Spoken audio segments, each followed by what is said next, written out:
ಎಲ್ಲರಿಗೂ ಅಮೋಘ ಅಡುಗೆ ಮನೆಗೆ ಮತ್ತೊಮ್ಮೆ ಸ್ವಾಗತ.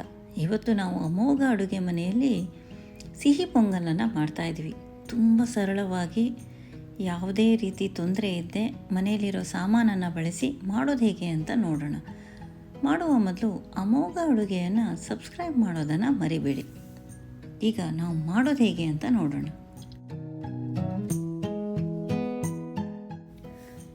ಮೊದಲಿಗೆ ಒಂದು ಕುಕ್ಕರ್ನಲ್ಲಿ 1 ಕಪ್ಪಷ್ಟು ಹೆಸರುಬೇಳೆಯನ್ನು ತಗೊಳ್ಳಿ. ಅದಕ್ಕೆ 1 ಕಪ್ಪಷ್ಟು ಅಕ್ಕಿಯನ್ನು ಹಾಕಿ.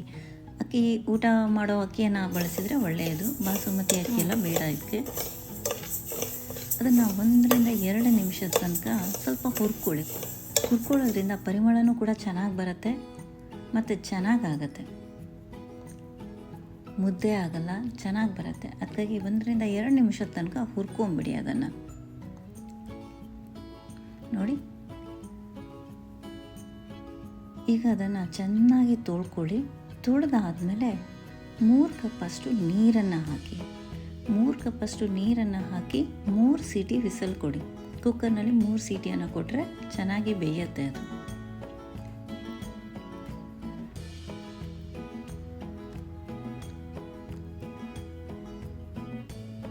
ಈಗ 3 ಸೀಟಿ ಕೂಗಾಗಿದೆ. ಕುಕ್ಕರ್ ಕೂಡ ಕೂಲ್ ಆಗಿದೆ. ಈಗ ನಾನು ಓಪನ್ ಮಾಡ್ತಾ ಇದ್ದೀನಿ. ನೋಡಿ ಎಷ್ಟು ಚೆನ್ನಾಗಿ ಬೆಂದಿದೆ ಅಂತ.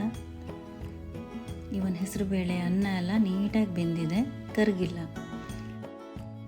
ಈಗ ನಾವು 1 ಕಪ್ಪಷ್ಟು ಬೆಲ್ಲವನ್ನು ಹಾಕೋಣ. ನೀವು ಬೆಲ್ಲ ಅರ್ಧ ಕಪ್ ಹಾಕಿ ಅರ್ಧ ಕಪ್ ಸಕ್ಕರೆ ಕೂಡ ಹಾಕ್ಬೋದು. ನಾನಿಲ್ಲಿ ಬೆಲ್ಲವನ್ನು ಬಳಸಿದ್ದೀನಿ.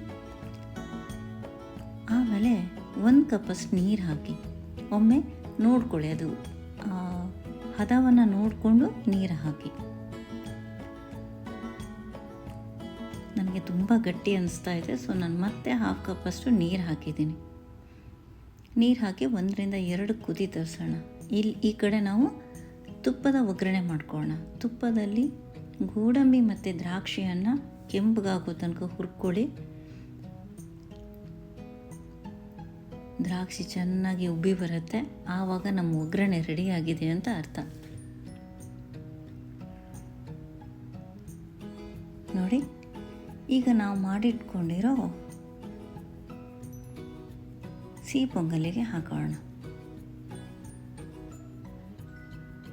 ಇದು ಆದಮೇಲೆ ಇನ್ನೊಂದು ಸರಿ 1 ಕುದಿ ತರಿಸೋಣ. ಆವಾಗ ತುಂಬ ಚೆನ್ನಾಗಾಗತ್ತೆ.